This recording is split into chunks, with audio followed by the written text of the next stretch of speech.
पण आपण आहे ना स्प्रेड करून घेऊ. नमस्ते, आजच्या नवीन व्हिडिओमध्ये तुमचं स्वागत आहे. आज आहे ना छान असं आहे ना मी नाश्त्याचा प्रकार बनवणार आहे. तर त्यासाठी आहे ना मी मूग भिजत टाकलेले आहे. रात्री आहे ना म्हणजे मूग भिजत टाकलेले आहेत. तर छान असे आहेत ना भिजले. त्याच्यामध्ये ना मी 2 ते 3 चमचे तांदूळ पण घेतलेले आहेत. आता हे ना मी मिक्सरला बारीक वाटून घेणार आहे.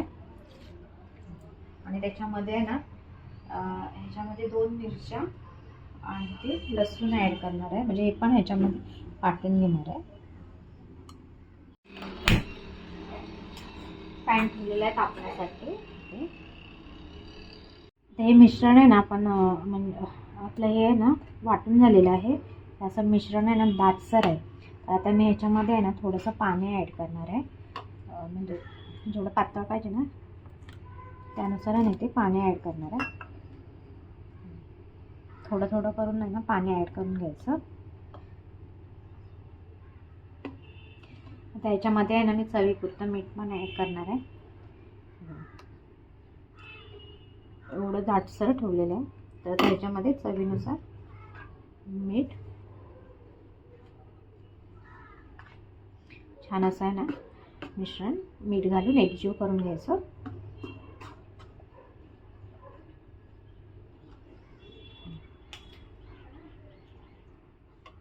तर इथे आपलं ना मिश्रण पण तयार झालेलं आहे. इथे आपण पॅन तापण्यासाठी ठेवलेलं आहे गॅसवर. पॅन पण आपलं छान असं तापलेलं आहे. तर आपण याला पॅनला तेल लावून घेऊया.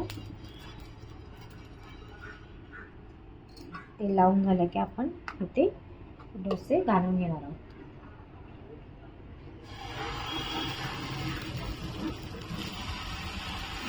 आणि हळूवारपणे आपण आहे ना असं स्प्रेड करून घेऊया.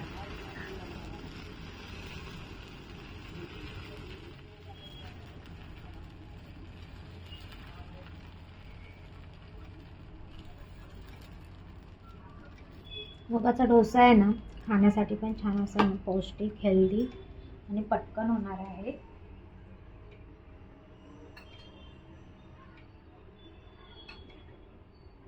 थोडा गॅस मिडियमच ठेवणार आहे.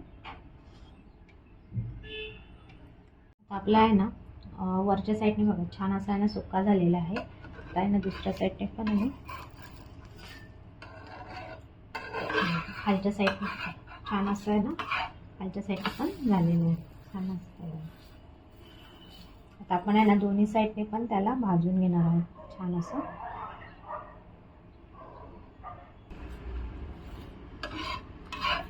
छान असं आहे ना आपला हा मुगाचा डोसा तयार झालेला आहे. दोन्ही साईडने पण छान असं आहे ना शेकला गेलं आहे.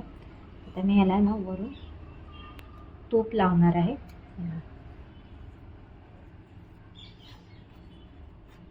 छान असं आहे ना तूप लावून घ्यायचं आणि असं गरमागरम खाण्यासाठी मुगाचा डोसा तयार आहे.